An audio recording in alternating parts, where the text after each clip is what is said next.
Lettre ouverte adressée au Parlement suisse. Ce que vous devez encore savoir maintenant, aide actualisée pour la prise de décision. Projet de loi fédérale sur le coronavirus mis en consultation par le Conseil fédéral. Lettre adressée aux parlementaires fédéraux, conseillères et conseillers nationaux et aux États. Berne, le 22 juillet 2020. Avec le début de la session d'automne, il se pourrait bien que soit prise par le Parlement fédéral une décision lourde de conséquences pour le futur du peuple suisse. Entre autres, le Conseil fédéral souhaite, pour le moment du moins, prolonger jusqu'en 2022 les mesures imposées par la loi d'urgence. Il est important de savoir que la période de consultation, normalement fixée à 3 mois, a été raccourcie à 3 semaines, et cela dans une situation générale de peur, de doute et d'inquiétude. Notre monde a été complètement chamboulé en très peu de temps. Nous nous sommes vus confrontés à une situation effectivement très difficile, pour vous aussi, sans aucun doute. Nous formons un groupe de médecins avisés et engagés, ainsi que des personnes n'appartenant pas au milieu médical. Nous sommes extrêmement préoccupés et tenons par ce document à vous fournir en résumé des informations pas encore ou insuffisamment connues provenant du domaine de la médecine et de la science pour vous aider dans votre processus de prise de décision. Au vu des conditions uniques auxquelles nous nous voyons actuellement confrontés, nous nous permettons de vous solliciter et de partager avec vous nos préoccupations, des informations importantes et questions relatives. Un grand merci pour le temps que vous voudrez bien prendre pour lire notre lettre ouverte. Premièrement, coronavirus en 2020. Une interprétation erronée ? 1.1.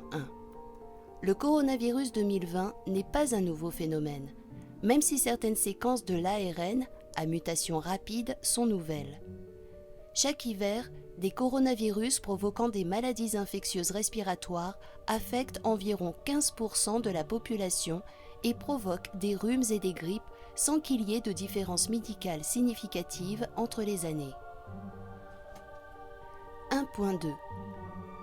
Les raisons pour lesquelles les virus causant des refroidissements ne doivent pas nous effrayer sont les suivantes. D'une part, nous disposons d'une immunité collective naturelle, ce qui est également le cas pour ce coronavirus.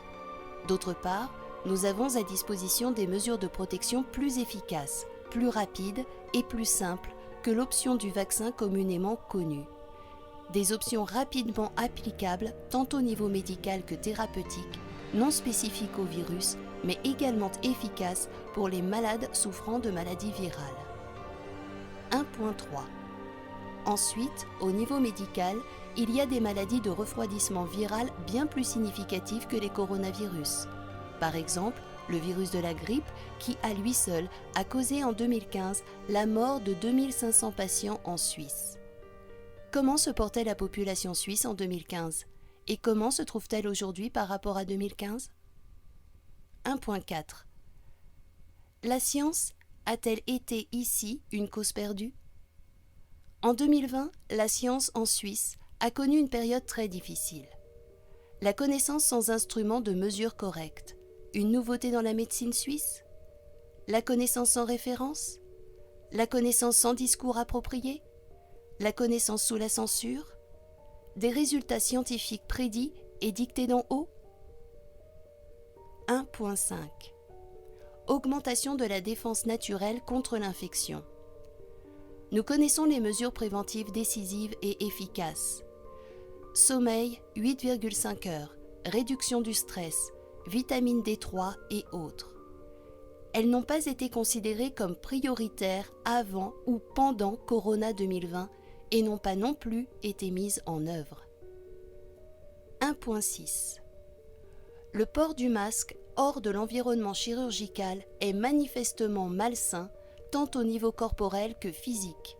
Arythmie, problèmes de concentration et autres effets sur le cerveau, bactéries, virus et attaques fongiques en augmentation. Il s'agit d'un matériel présentant un réel danger, avec des effets psychologiques et sociaux dommageables dont le soi-disant effet protecteur est très éloigné des promesses officielles. 1.7. Comment est-il possible qu'il n'y ait pas d'autopsie en 2020, ni en Suisse, ni en Europe ? Cela crée des statistiques falsifiées sur les causes des décès qui ne sont plus ni crédibles ni sérieuses.